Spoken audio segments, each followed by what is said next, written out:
This is our setup for the titration lab. I've already put distilled water in both of these once, and so I'm going to run some more distilled water through these.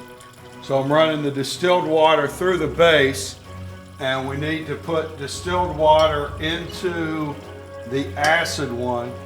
So the easiest way to do it is just pick it up and then just pour it in. I don't particularly like to use a funnel because if you pour it carefully, you can pour it on in.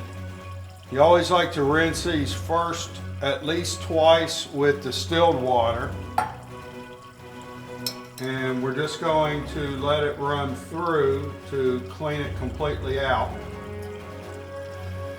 Then once that these get done running, we'll go ahead and put the acid and the base in, let them run through, following the same procedures, and we'll rinse it a couple times with the acid and the base, and then we'll be ready to get started. I have opened up and ran through twice the acid and the base, and I've refilled the burettes to a little higher than the 0 mark, and now I'm going to let these drain down. And on the base burette, I put the white paper behind it because it'll be a little easier to read the numbers and the meniscus.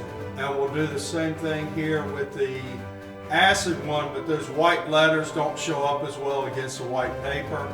So I'm going to let these drain down a little bit, and then we'll look and see what our starting points are for both of these. This is the acid starting point, and you can see the meniscus is right at 0. So the acid will start at 0. And this is our base, and as you can see, it is starting at 0 also. So the acid's at 0 and the base is at 0 to start with. I have set an Erlenmeyer flask underneath of the acid burette, and what we're going to do is run, it says about 10 milliliters of the acid in, add 3 drops of phenolphthalein, which is in the bottle with the red lid on it, and add 15 milliliters of distilled water. So we'll do that and take some measurements.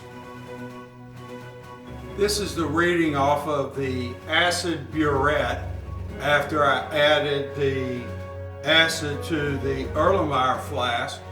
And I went past 10 and I went ahead and got it close to 11.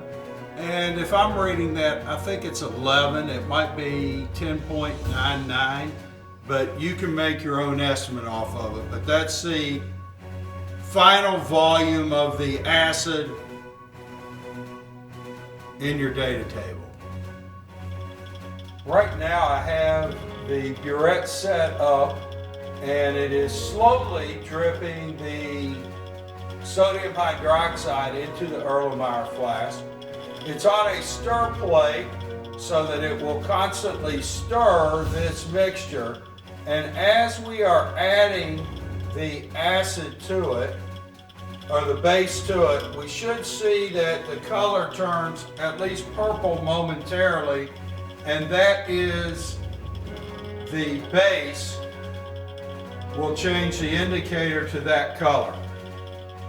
So I've stopped the stirrer for a second just so that we can see this purple color, and what we want to do is go until it turns, the whole thing turns a faint pink color and stays that color.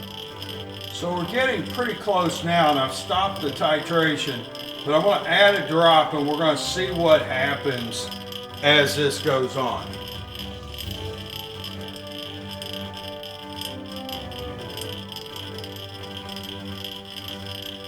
Now you see how we get the pink color, and that's a little bit too much pink, so I'm going to let that run for a second and see if it fades away. Alright, so I put a white piece of paper under because it's a little easier to see that pink color because it needs to be extremely faint, and that's the right color that we wanted. So now we need to just measure the volume of base that's still in the burette, and then we're done with the data collection for this part of the lab.